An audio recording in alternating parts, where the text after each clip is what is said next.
په بلوچستان ایالت کې ټولو افغان کډوالو ته سلامونه او نیک هیلې وړاندې کومه. لکه څرنګه چې تاسو ته معلومه ده چې د افغان کډوالو د ستنېدو او د افغان کډوالو د نیولو د دې خبرې په پاکستان کې دا وخت ډېرې ګرمې دي. زموږ افغان کډوال هره ورځ ځي وطن ته کډه کېږي او د افغان کډوالو مستقبل تر اوسه پورې نه دی معلوم. نن په بلوچستان ایالت کې زموږ د افغان کډوالو پنډغالي یا کیمپونه چې ورته وایي د دې ټولو پنډغالو استازو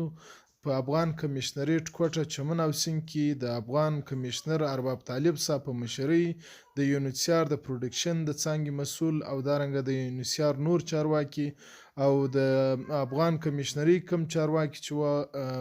د افغان کډوالو د استازي سره ناسته وکړله. په دې ناسته کې موږ ټولو د افغان کډوالو استازو خپل د کیمپو د افغان کډوالو څه مشکلات چې وه، که هغه د نیولو وه، د کاډو مشکلات وه، خصوصا هغه کارډونه چې مقصد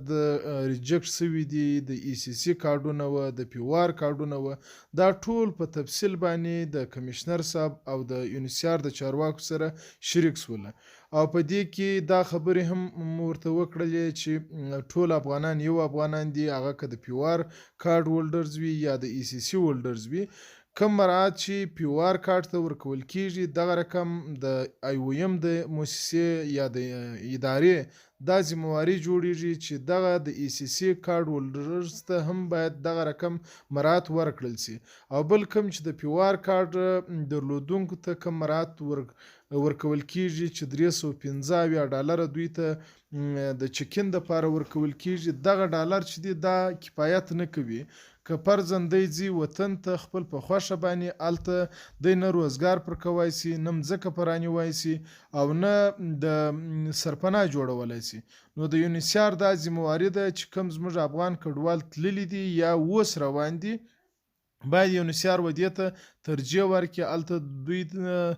سره د افغانستان د حکومت په همکارۍ باندې ګډه کار ورته وکړي او هغه افغان کډوالو ته هم سهولیت ورکړل سي. او بل چې کوم د پی سی ام کې د افغان کډوالو مشکلات وله، هغه هم د کډوالو د استازو د خوا څخه ورسره شریک سوله چې زموږ دغه کارډونه د ځینو کسانو کارډونه 4 میاشتې کېږي، 3 میاشتې کېږي، حتی 15 میاشتې کېږي دغه جمع سوي دي خو تر اوسه پورې نه دي راغلي. او بل کوم چې دا اوس فعلاً په بلوچستان ایالت کې زموږ د افغان کډوالو مشکلات وه، په هغه مشکلات کې چې د پی او ار کارډ د ریجکټ سوو خبره وه هغه هم ورسره شریکه سوه. خو کمیشنر صاحب خپل په خبرو کې یوه خبره وکړله چې دلته ځینې فیک کارډونه جوړ سوي دي، خصوصا د کشلاق په سیمه کې 10,000 فیک کارډونه سته چې هغه اوس معلوم سوله چې مقصد د خلکو جیلي جوړ کړي دي. نو دلته زموږ هم د خپل په خبرو کې موږ ته وویله چې ځینې مشکلات دي چې هغه زموږ امنیتي مشکلات هم دي او زموږ د ګورنمنټ مشکلات هم دي، هغه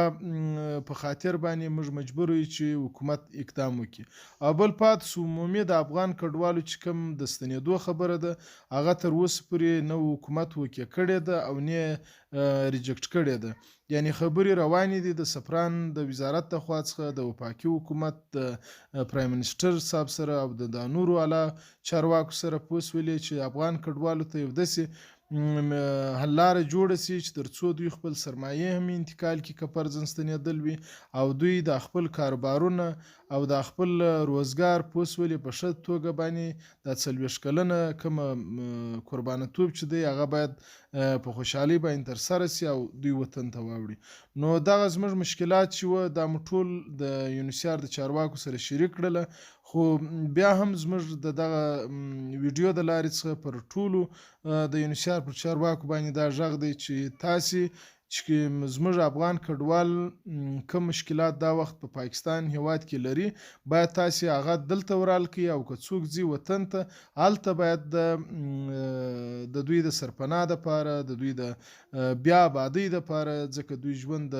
صفر څخه شروع کوي نو باید تاسې پوه سولې په هغه کې هم کومک ورسره وکړي هلته د تعلیم دپاره د روزګار دپاره او دارنګه د مځکو دپاره پوه سولې